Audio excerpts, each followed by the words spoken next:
Good afternoon, everybody. Hey, hey, hey. Do we Hello. have?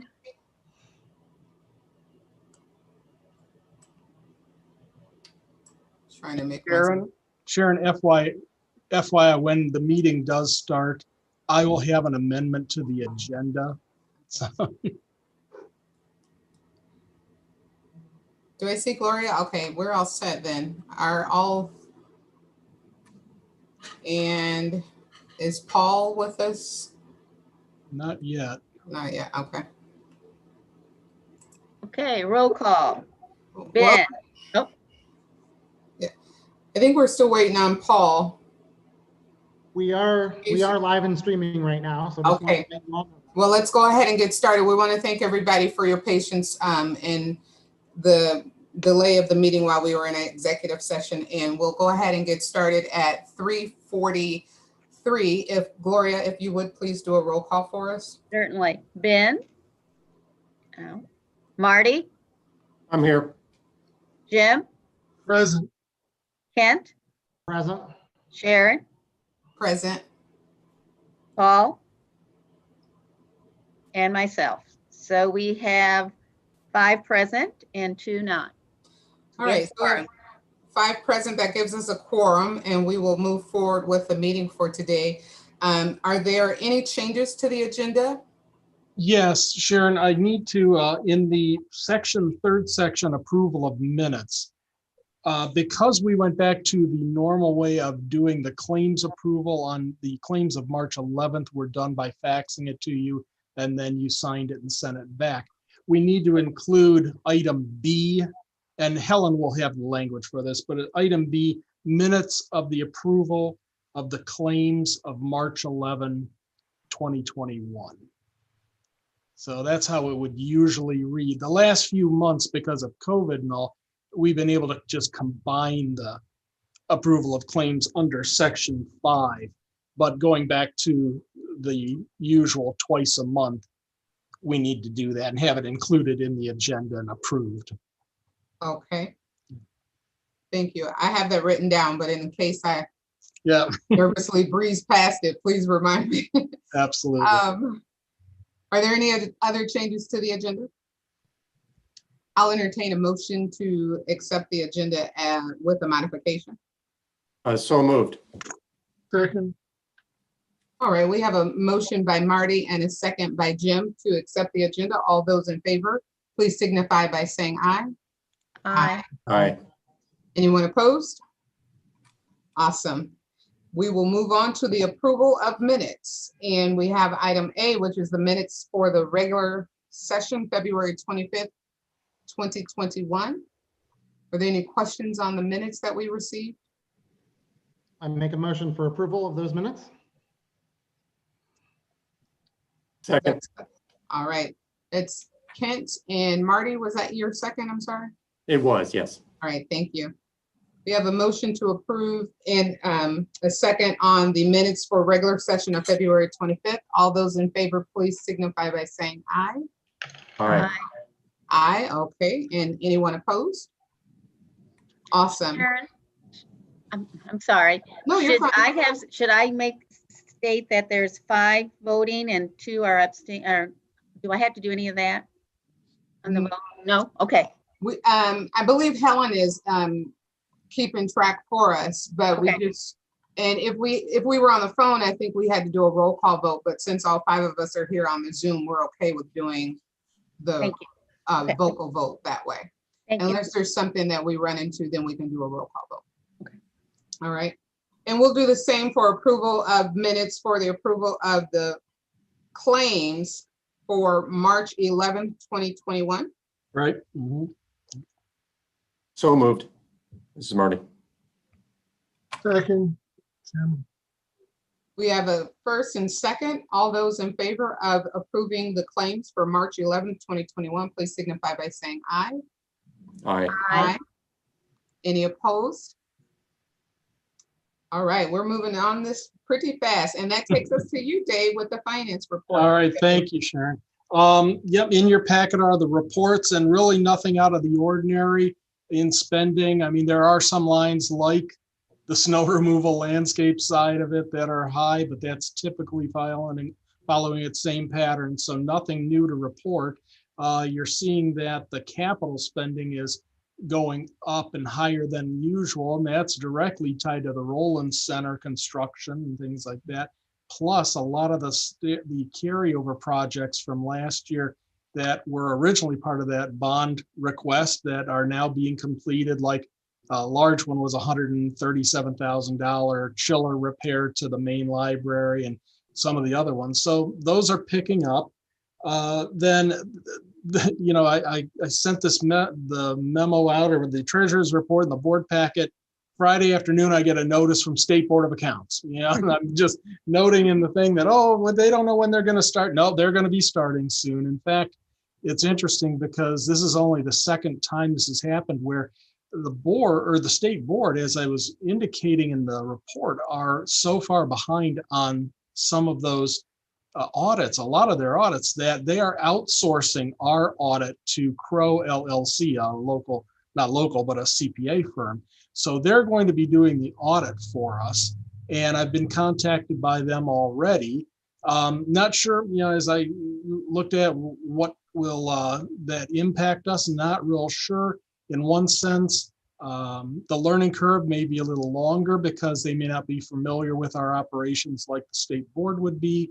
But at the same time, the private CPA firms work pretty diligently and get things done. So I'm glad, because it will likely not then lead to any delays for us on that June 30th deadline of having it ready for the submission to GFOA and our annual financial report for grading for excellence. So that was good news from them. I'm not going to talk, I mentioned the second bullet point, the facility master plan, but I know Marty will be given a report later on that and all, but we're moving ahead with a lot of the projects that were, like I said, on the prior one, and those will all be calculated in when we do that master plan too. So really, don't want to take up too much time, but I'd be glad to answer any questions you might have at this point. Dave, can you just kind of maybe give a brief, how did our numbers fare out with COVID impact? What do you know, the collection amounts? Actually, we're pretty good. I mean, I think, like I mentioned last year, our obviously we will know more because we had already anticipated income tax impacts will hit in the 2023 side, because the income tax coming in this year is all from 2019 numbers. Mm-hmm. Property tax, though, collections were very, dead on. Whoops. I think there I am. Sorry, my screen went out on the idle. Anyway, property taxes were dead on. In fact, we didn't lose very much at all other than the usual, property tax cap figures. So I'm very hopeful, because our financials, if you looked at the end of the year, we added quite a good sum to our fund balance, which is going to end up being used in any of the projects we might use. And right now, I think we came through pretty strong. Like I think I mentioned the last one, even some of the statewide reports, Larry DeBoer's video, or the seminar he put on, indicates that the state as a whole, because of the ties to manufacturing that Indiana has still, we're a state that makes things, and we're not a state that tends to rely on tourism and services and things like that. We are, according to the budget estimates from the state, we will end up at the end of 2021. They will end up at the end of 2020 at the same fund balance, the same level of budget as they were in 19. So 20 would have been a blip, but it's coming back very strong. So hopefully those numbers hold true from a statewide basis, which is a good indicator for all the local side too. But obviously the next trip will be in May. We'll start getting the budget workshops put on by DLGF and State Board of Accounts.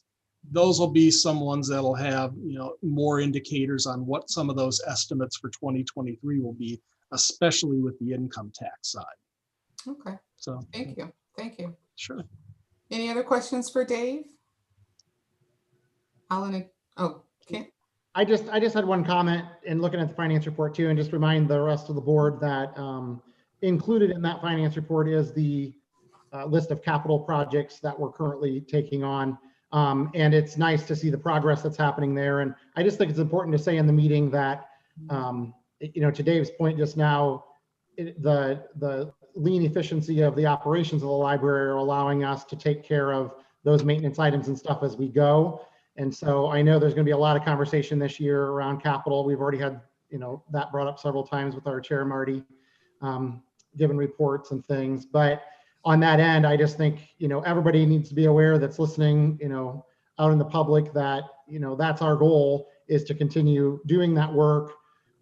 So that way, when the bonding opportunity potentially comes along here for other buildings and things along those lines, there'll be a lesser amount that we have to bond. And I just think that's really important for taxpayers to realize the efficiencies of that side. But mostly to say, I'm glad to see all that progressing and continuing, and those projects are looking like we're getting off to a good start here in the year. So Awesome. I will entertain a motion to accept the finance report. So moved. I'll second that. All right, we have a motion and a second. All those in favor, please signify by saying aye. Aye. Aye. Anyone Aye. opposed? All right.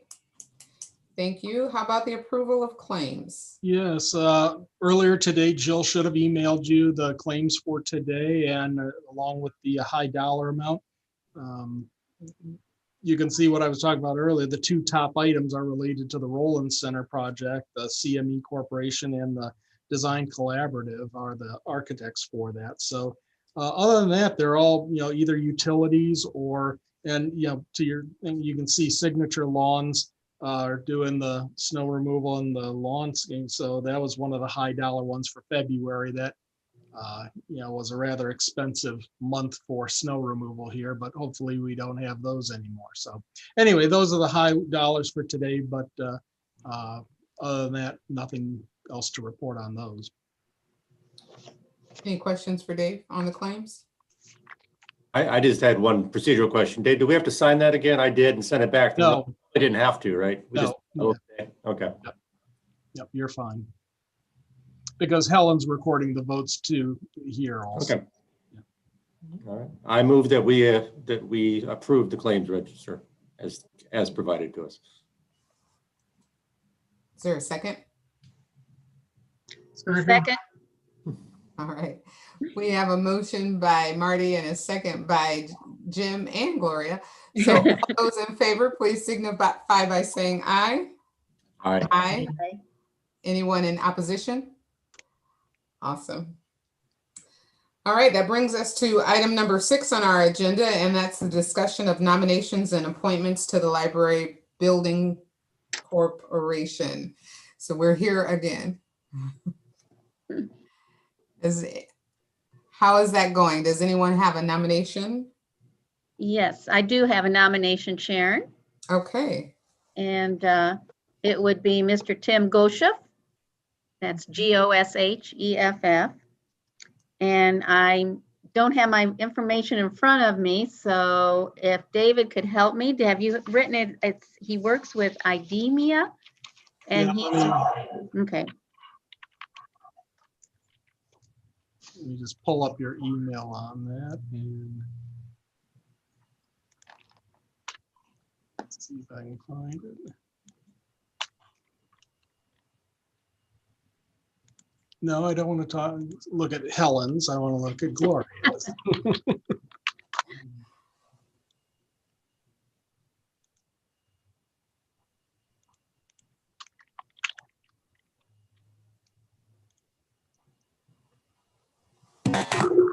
Well, needless to say, never works when you want it to. It never does. And the pressure is on too, right? Yeah, All of course. all Of eyes are course. on you. I know. It's like, come on. That's okay. Should I?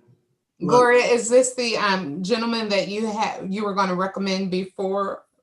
I was. Okay. Before, one turned me down, unfortunately, and I went to this young man who I've known since his birth. So he's in his 40s and is very much involved in community affairs also. And I think it's IDEMIA, and it's with some security and integrity, something like that. And he works in that division of that particular company. And when I approached him, he never even hesitated. He said he'd be glad to do that. So he is community involved. He also has 2 children, one in college and one graduating this year that will be attending college. Okay. All right. I can vouch for his integrity. And you remembered it perfectly because I pulled Did up I? the email now. It's like, remember, that he works for IDEMIA in the Identity and Security Division. Okay. Again, Okay. is involved in. All right. Are there any other nominations? I have a question for Gloria. Is he related to Dom? Yes, he is. Is that his brother or cousin or? Dom would be his cousin. Okay, Is that Attorney Dom? that's Mhm. Attorney Dom Goshen, Okay. yes. Yeah. My favorite name. You have several Goshefs around. All right, so we have one nomination that has been put in front of us, board, to fill a seat that we've been attempting to fill for the last several meetings. So are there any other questions before we take a vote on that? All right, seeing none, all those in favor of appointing Ken Goshef to the Library Building Corporation, please signify by saying aye. Aye. Aye. Do we have a motion? We didn't do a motion. Yeah, we need a motion and a second on that, Sharon. Can we get a motion? Will somebody give me a I'll motion? make the motion. Okay, Is there a second? is there I'll a second? second. Marty, I'll second. All right, now we can do that. All those that are in favor, please signify by saying aye. Aye. Aye. Aye. Any oppositions? All right, there we go. Would you let Ken know that he has a new obligation to the library? Yeah, in fact, Pete and I had talked about this. We were waiting for the official nomination and appointment. And so we're going to reach out to him. As you may recall, the Building Corp usually meets in May with their annual meeting. And so we're going to reach out and meet with him beforehand just to have some discussions about, what's involved and the process. So we'll be touching base with him. Is there a swearing in for that? Does he need to be sworn in? No. All right, committee reports. And the only one I see on here, and you guys help me if I miss one, because I know Ben knows these by heart a lot, is the capital project, which is Marty. Yep, I definitely have a report. I'm not sure if there's anybody on the other committee does or not. We'll just update everybody where we are. We do need action today from the board in the form of a motion here. But the capital projects committee, subcommittee here is myself, Kent, and Ben. As I told you before, we had the interview process. We had the proposal process, which got us in 14 proposals. We narrowed it down to 4 interviews. I think most of the people on that phone, on those interviews are here on this meeting today. As we went through it, I was on those as well and met with all 4 through Zoom calls of all 4 of the proposals, lead of the proposals. Ultimately, we did come to a decision. The committee met after our last board meeting, talked through some of the issues that we shared the proposals, I believe, with Kent and Ben as well. And Kent, I believe if we have a unanimous recommendation that we go forward with the proposal that was provided to us by Boswick Design Partnership. They are very well versed in providing planning that we're looking for. They are based out of Cleveland. They have a couple of people they are partnering with who I think Kim can describe better than I can, probably Susan and Denise can too, but apparently are people that are very well versed in this area. And I think we can feel very comfortable moving forward with them to continue with our discussion and planning for the community.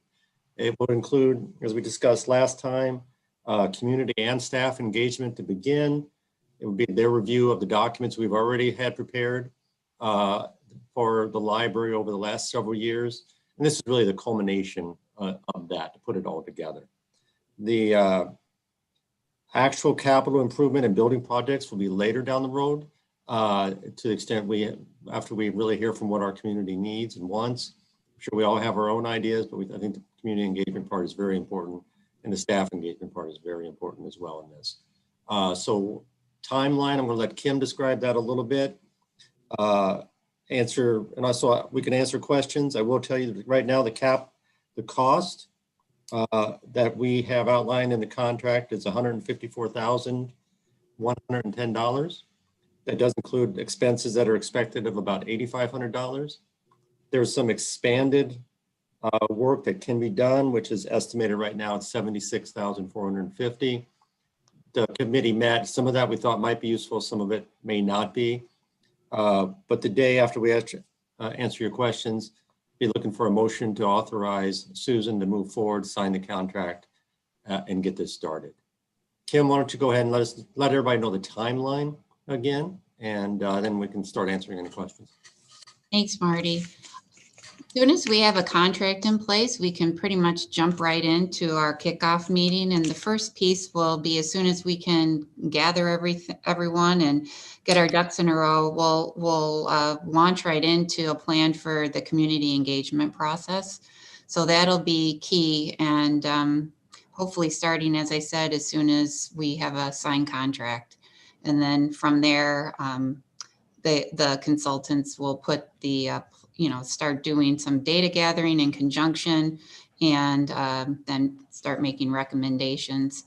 And because of our timelines a little bit extended right now, we were shooting for summer, but I think the capital projects committee agreed, and Marty, you can clarify, but that we might extend about maybe a month overdue, which could put us into the end of summer, 1st of September, possibly, for finalizing things.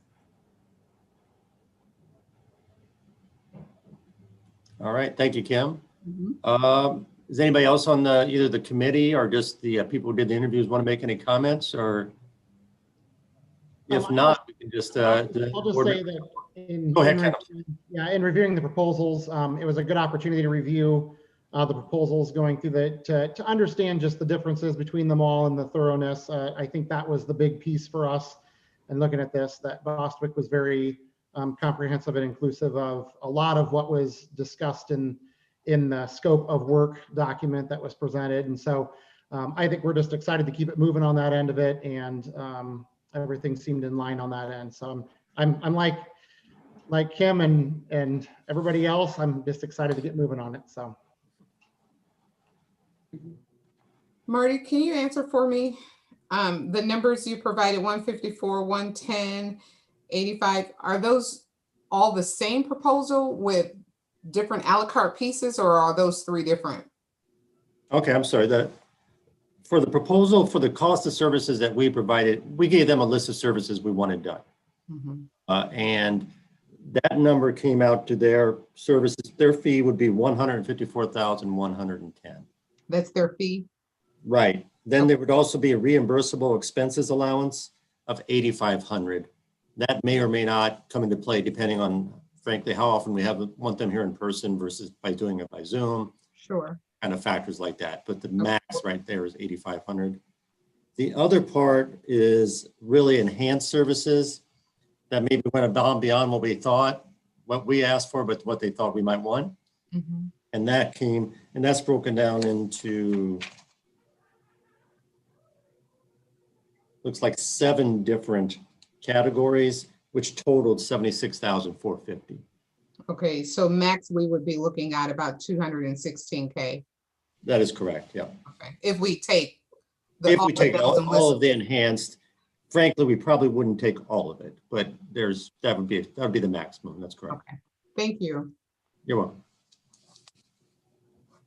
I think just on that point, this was kind of in the mid-range, I would say, of the proposals. There were a few that were significantly higher.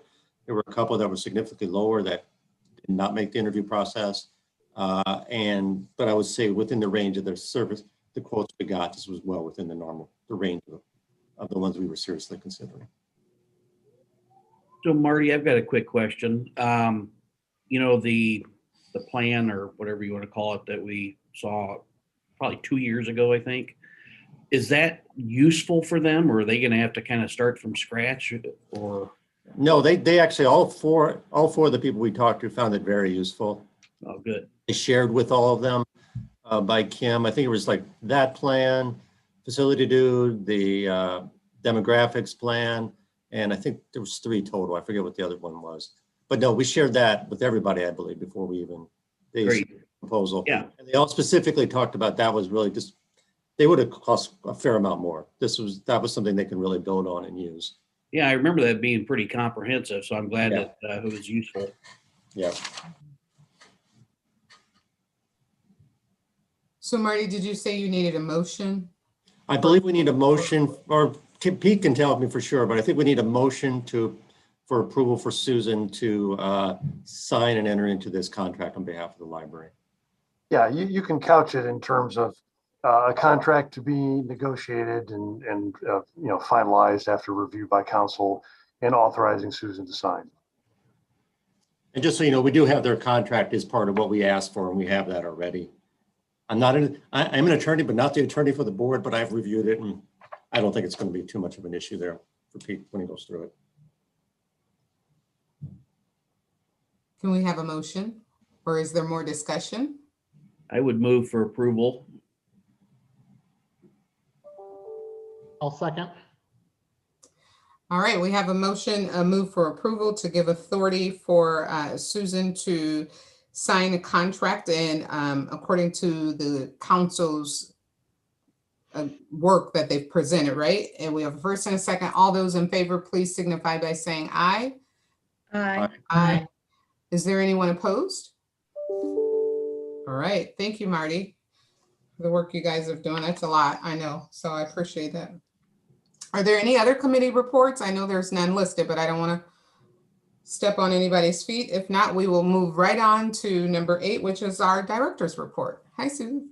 Hello, everyone. It's so thrilling to be here for my first board meeting with you. Hi. You know, about a month ago when we were all under Snowmageddon and my movers told me they couldn't come get me, I was worried that I'd ever get to Fort Wayne, and here we are together virtually. So I'm just thrilled to be here. I submitted a written director's report, and I'm happy to answer any questions, but I just wanted to take an opportunity to give just the biggest and most sincere thanks to all of you as trustees, to our senior staff, to our entire staff, and to our community for just such a warm and generous and thoughtful welcome. I feel very well supported, and the love for the library in this community is palpable. I am just so grateful for the amount of time and care and consideration the team put into my orientation and transition. It's been just so well thought out, and I am so full of gratitude. I'm also very full of DeBranch chocolate, which I appreciate. And it's just been a wonderful experience, and I'm just so honored and thrilled to be your library director. Awesome. So what's your chocolate of choice from DeBrands? I am a fan. I believe there's a peanut butter and jelly chocolate that, Is a chocolate or a truffle? Yeah. yes, that I've enjoyed. And I sent a huge gift basket of it to my previous library in Kentucky, and they were blown away. So I've converted new DeBrands fans in Kentucky. They do ship, so that's good. They do. Are there any questions for Susan on her director's report?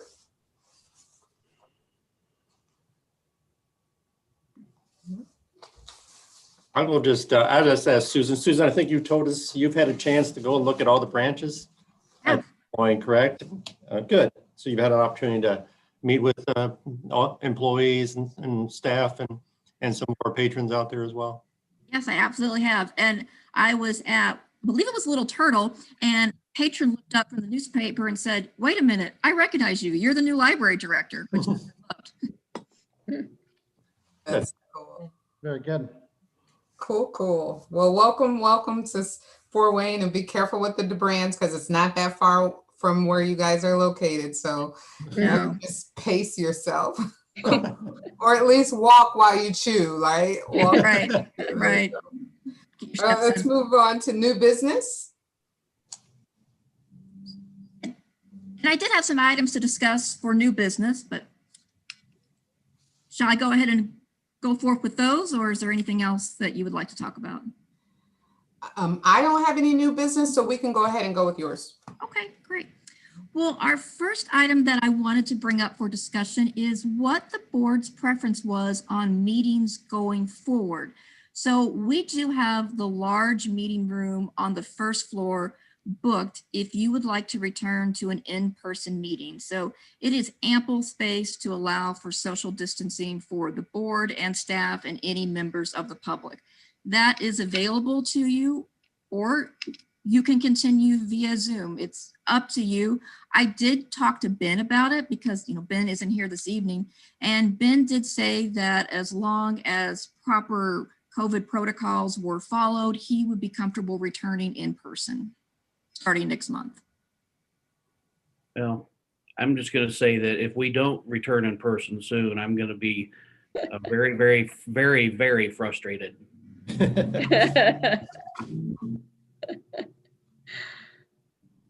Time to live life again.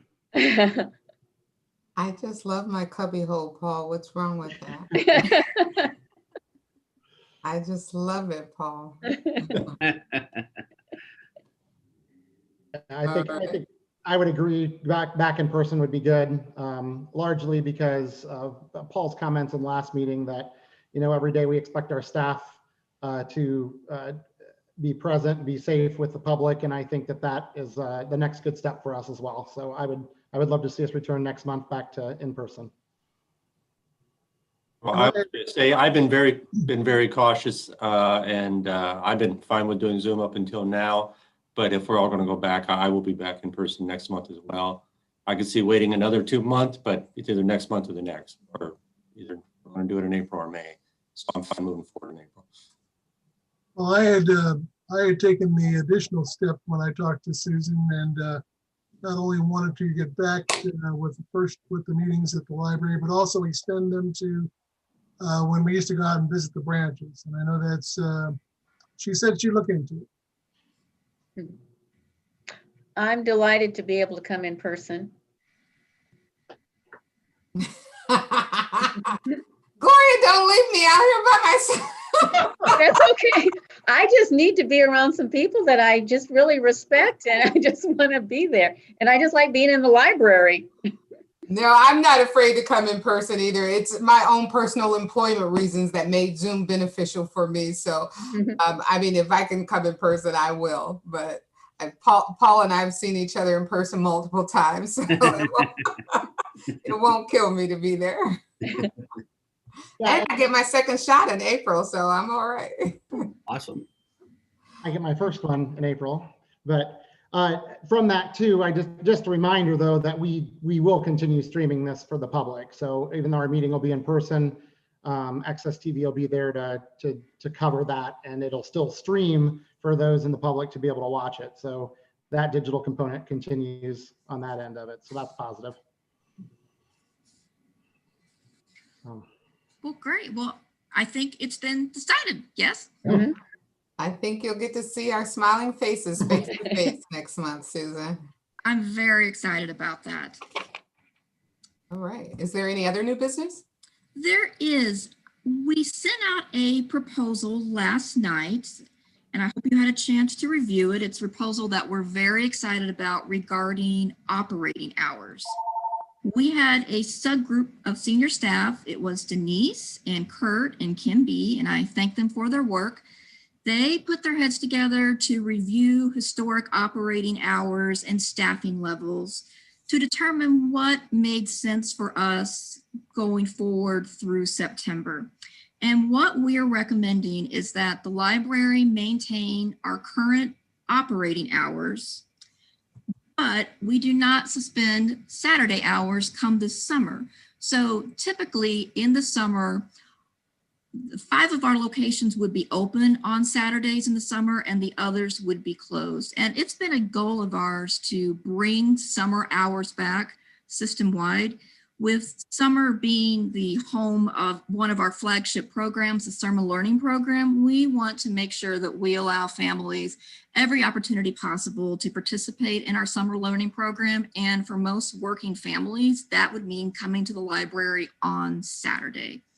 So we are proposing that, again, we keep our current hours through September 4th, with the exception that come Saturdays in the summer, all of our locations would be open. And this recommendation aligns our operating hours more consistently across the system, which makes it easier for patrons to remember. It provides evening weekday hours in 4 of our locations and brings the Saturday hours this summer. And the hours are within state certification requirements.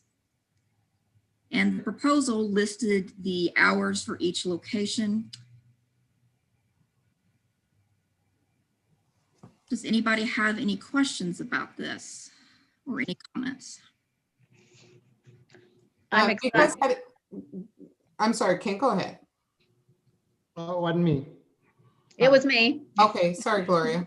I'm thrilled about the Saturday hours. I do think it's a great time when families can get together and use the services that are there for our young children and for those who are in middle school and high school and college. I just love it. And then for the neighborhoods that those libraries are located, I think it would be good for them. Can you, for the watching public, clarify what the hours would be? Absolutely. So for the main library, it would be Monday through Thursday, 10 to 8, Friday, 10 to 6, Saturday, 10 to 6, and Sunday, noon to 5. For Beloit, DuPont, and Georgetown, it would be Monday through Thursday, 10 to 8, Friday, 10 to 6, and Saturday, 10 to 6.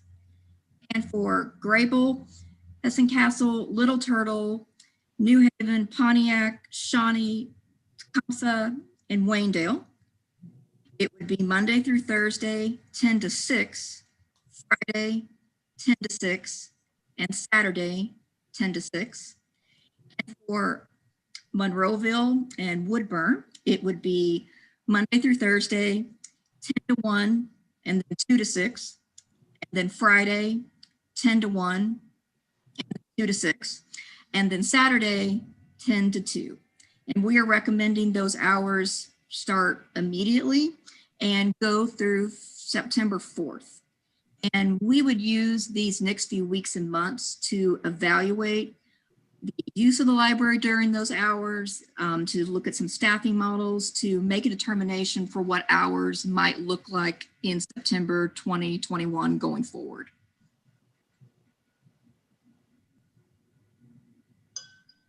Okay, thank you. Board? Well, I as well am elated, and I would like to put forth a motion to accept the hours as presented. Second. All right, any further discussion? We have a first and a second. Seeing none, we'll take a vote. All those in favor of the modified hours, please signify by saying aye. Aye. Aye. Anyone opposed? All right, it's been passed. That's a great initial move, Susan. First month in, that's awesome. Well, I have to give credit to our amazing team who put this plan together. This was in place well before I got here. I'd love to take all the credit, but I can't. So, but what a gift and what a win for the community. Really exciting. Thank you so much. I did have another item for discussion, and we sent out a proposal last night. So I'm sure you're aware that our governor had a press conference on Tuesday and made some announcements regarding the public's emergency safety ordinance and the mask ordinance. And we needed to look at what our policies were in relation to that and see if we needed to make any adjustments. So the governor did say that effective April 6th, mask would be advisory and not mandatory. also extended the public health emergency through April 30th. So what we are asking you to consider is to, here at ACPL, to continue our mask requirement for patrons through April 30th, 2021, or until the executive order regarding the public health emergency ends. We also are asking to make an adjustment to our mask policy to now exempt children under 8 from wearing masks. Currently, children 3 and above are asked to wear masks. We are asking to change that to make it in accordance with the mask ordinance that was set forth by the governor, and also to respond to some concerns we've had from patrons about their children, their young children wearing masks. And we do currently offer a medical exemption for anyone upon request who are physically unable to wear a mask.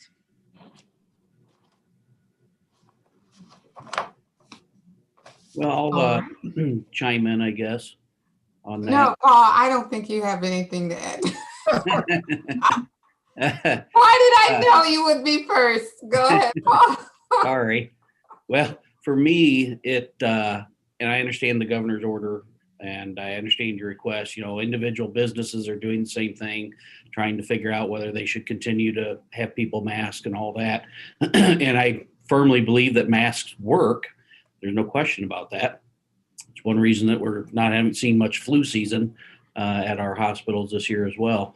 And so there's no question about that. But I also firmly believe in personal responsibility. And I think we're always dumbing down in that regard with mandating things like this.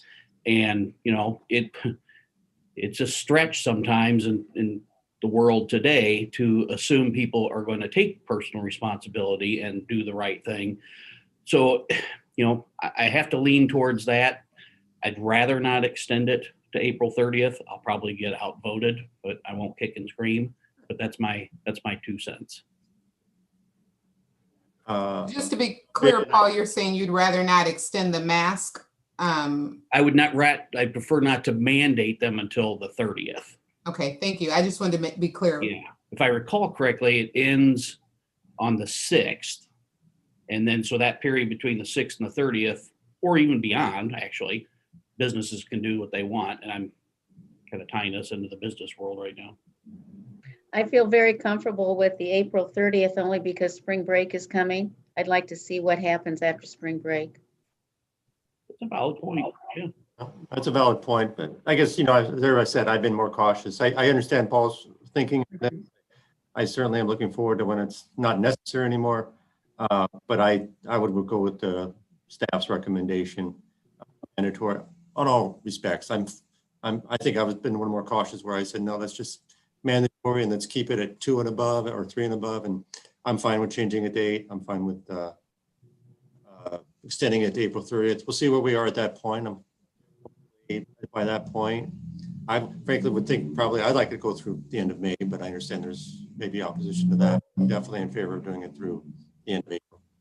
Marty, I think you make a really good point because all we can do is make the best decisions we can with the information we have at the time. And as we well know, the information changes and changes quickly. So next month we could be having another discussion, but senior staff met and felt this was the most prudent thing going forward now. It also gives our staff more time to get vaccinated, quite frankly. Mm-hmm. Yeah, me too. So. Yeah. So I think for me, I want to make sure as we're approaching all this that we're aligning with what the standards are. And my concern is that by extending this through the end of April, that it just causes confusion. And I feel that we need to align with the governor on that. Obviously, that's through consultation with the Indiana Department of Health that they've made these choices.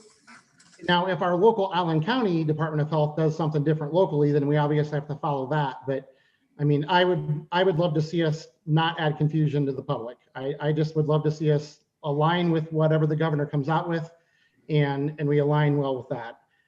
The other piece, I guess, for clarification, Susan, as I heard you read that again, I believe you stated April 30th or whenever the governor declares the public health pandemic ended.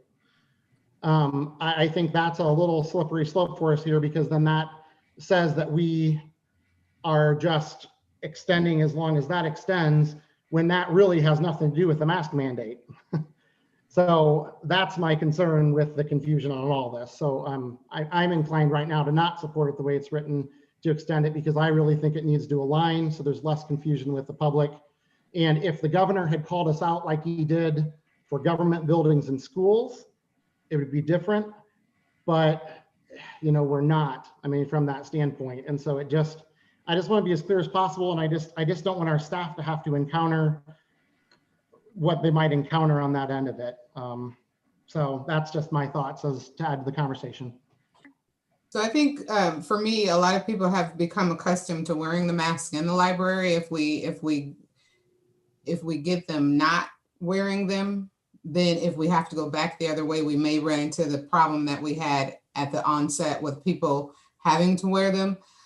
So I guess I'm kind of on the fence, because the only thing that I caution us is our a la carte picking on which ones we want to adhere to based on the governor's recommendation, and the ones that we don't want to adhere to based on the government's recommendations. So we have to be careful with our a la carte picking of what we do like, we don't like. I also kind of lean to what Kent's saying with lining up with the CDC, the governor, or the Allen County Board of Health, just picking one of them and line up with, so that we make sure we're doing what our partners around us are doing. So I still have to hear everybody to determine which way I would go on that. Well, again, we I'm not know? suggesting we don't allow people to wear masks. Oh, yeah, no, I know. We put a sign up encouraging people to wear masks. It's the mandating part that concerns me. Susan, do you happen to know, I don't know if you follow this or not. We do, obviously, in the healthcare industry, but what percentage of employees have been vaccinated? Do you track that at all? We do not track that to my knowledge. Yeah, I wouldn't really expect you to, unless you did it kind of on a, well, you know, like a survey or something like that, but I'm just curious.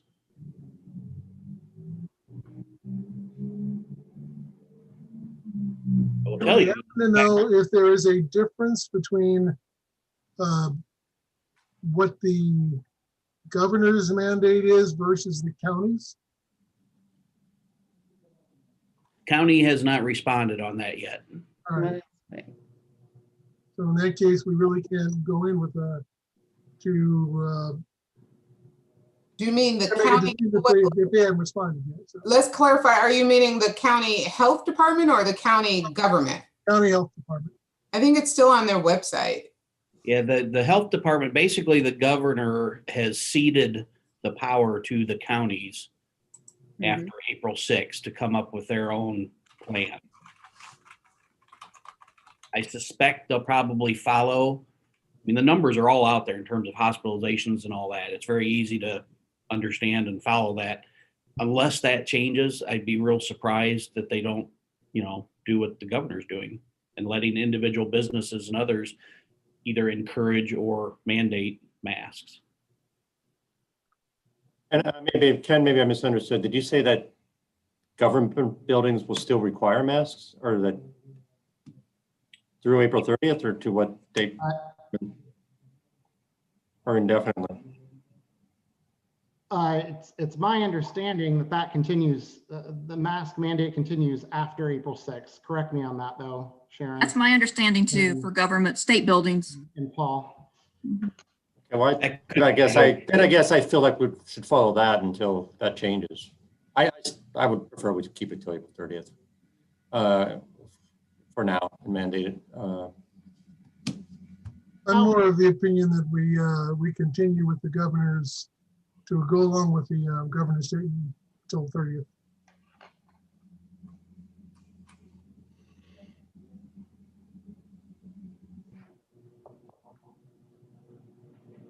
Is that a motion?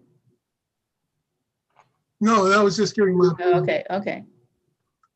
I'm sorry, I was trying to quickly read the Allen County department's website, it does say that they're going to, in response to the governor's COVID-19 cases, he issued an executive order for requiring face coverings, but it doesn't say which way they're going to lean. And I was trying to see if inside of there would be any answer. So we can do whatever you guys want to motion forward on.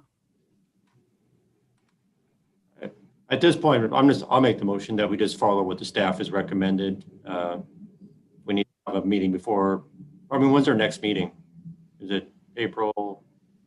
What day is our next board meeting? Let me look.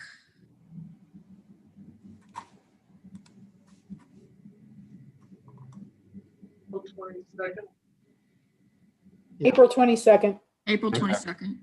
All right, I guess I just feel comfortable extending it as the staff has recommended. We'll meet back on the 22nd. We'll have more, we'll have the Allen County, we'll have the government. See where we are at that point. So my motion is to adopt the CPL plan as presented to us by the staff, in which they emailed to us last night. I agree with that. Okay, we have a motion and a second. Is there any further questions? I think the only thing I'd like to make a friendly amendment, and that's on the part that it says where you read, Susan, or further. I'd like to scratch that verbiage and just take it to the 31st. Can I make a friendly amendment to your motion, Marty? Sure. Is that under the face mask or covering language, or where it says until executive order is modified? Or social, I'm not sure which one. Yeah, until the executive order was modified to that portion. Yes. Right? Okay, yeah, that's fine. I would accept that if Gloria will. Yes, I will. All right. So we have a motion to accept the mask mandate as the staff has presented with one modification. All those in favor, please signify by saying aye. Aye. All those opposed? Aye. 4-2. Right. We have 4 ayes, I believe, and 2 opposed. Mhm. Is that correct?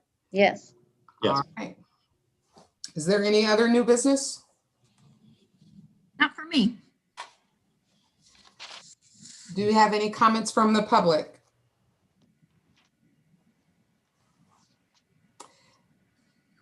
Is that the part that we just tell people they can send us an email? I forget how we know doing. Denise, can you find us? That's correct. So All right, seeing no comments from the public, then I will entertain a motion to adjourn. So moved. Second. All right, all those in favor of adjournment, please signify by saying aye. Aye. Aye. Aye, and we will see you all next month. Thank you. Thank Thank you you. so much, Thank you. everybody. Bye. Thank you. Susan. Good night.